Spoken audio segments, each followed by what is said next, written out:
very dreadfully nervous I had been and am. But why will you say that I am mad? The disease had sharpened my senses, not destroyed, not dulled them.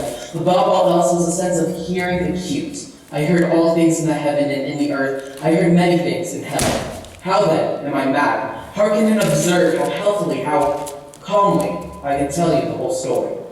It is impossible to say how first the idea entered my brain, but once conceived, it haunted me day and night. Object there was none, passion there was none, and loved the old man. It was his eye, yes, it was this. He had the eye of a vulture, a pale blue eye with a film over it. Whenever it fell upon me, my blood ran cold, and so by degrees, very gradually, I made my mind to take the life of the old man, and thus rid myself of this eye forever. Now this is the point. You fancy me mad, but you should have seen me. And every night, about midnight, I turned the latch of his door and opened it. Oh, so gently. And then, when I had made an opening sufficient for my head, I put into the dark lantern. All closed, that no light shone out. And then I thrust in my head. Oh, you would have laughed to see how kindly I moved in slowly, very, very slowly, so that I might not disturb the old man's sleep. It took me an hour to place my whole head within the opening, so far that I could see him lay upon his bed. Ha! Would a madman have been so wise as this? And then, when my head was well in the room, I undid the lantern cautiously. Oh, so cautiously, for the hinges creaked. I undid it in just so much that a single thin ray fell upon the vulture eye. And this I did for 7 long nights. Every night, just at midnight, but I found the eye was always closed. And so, it was impossible to do the work, for it was not the old man who vexed me, but his evil eye. Upon the 8th night, I was more than usually cautious in opening the door. To think, there I was, opening the door, little by little, did not even dream of my secret deeds or thoughts. I fairly chuckled at the idea and started. Now, you may think that I drew back, but no. His room was as black as pitch with a thick darkness, for his shutters were close fastened through fear of robbers, and so I knew that he could not see the opening of the door, and I kept pushing it on, steadily. I had my head in and was about to open the lantern when my thumb slipped on the tin fastening. The old man sprang up in his bed, crying out, "Who's there?" Presently, I heard a slight groan, and I knew it was a groan of mortal terror. It was not a groan of pain or of grief, oh no. It was a low, stifled sound that would rise from the bottom of the soul when overcharged with awe.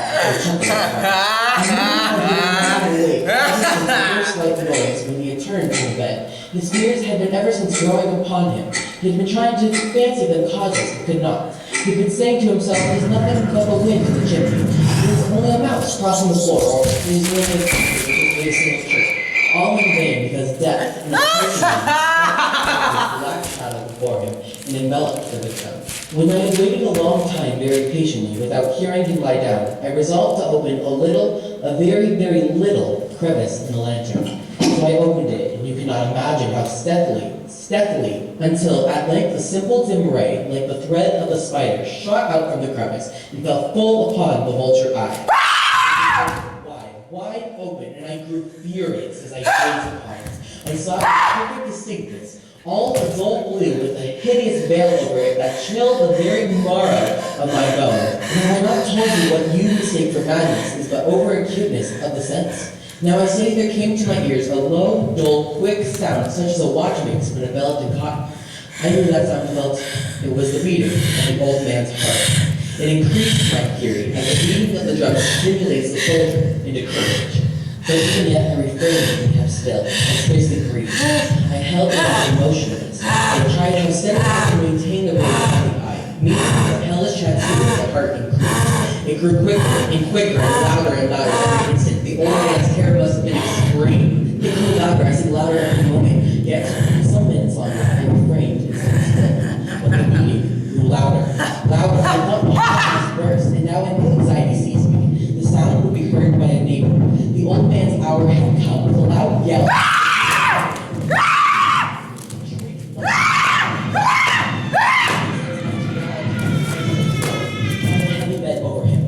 smiled gaily to find the deed so far done. But for many minutes, the heart beat on with the muffled sound. This, however, did not vex me. It would not be heard through the wall.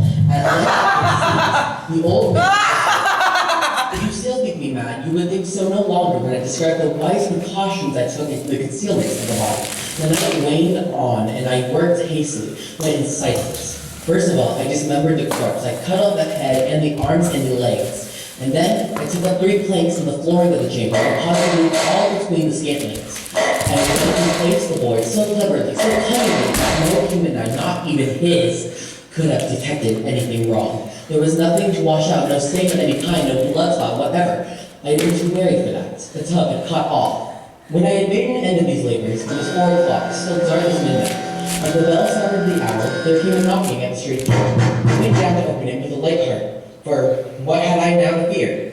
There entered 3 men who introduced themselves with perfect suavity as officers of the police. I smiled, for what had I to fear? I bade the gentleman welcome. The shriek, I said, was my own in a dream. The old man, I mentioned, was absent in the country. I took my visitors all over the house. I bade them to search well. I led them at length to his chamber. I showed them his treasure, secure, undisturbed. In the enthusiasm of my confidence, I brought chairs into the room and desired them to rest from their fatigues, while I myself, in the wild audacity of my perfect triumph, placed my own seat upon the very spot beneath which reposed the corpse of the victim. The officers were satisfied.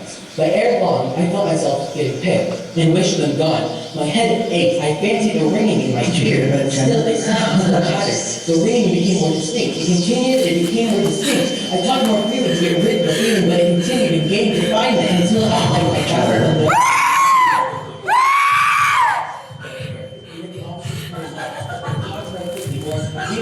But the noise that did you hear? I arose and argued about trifles in a higher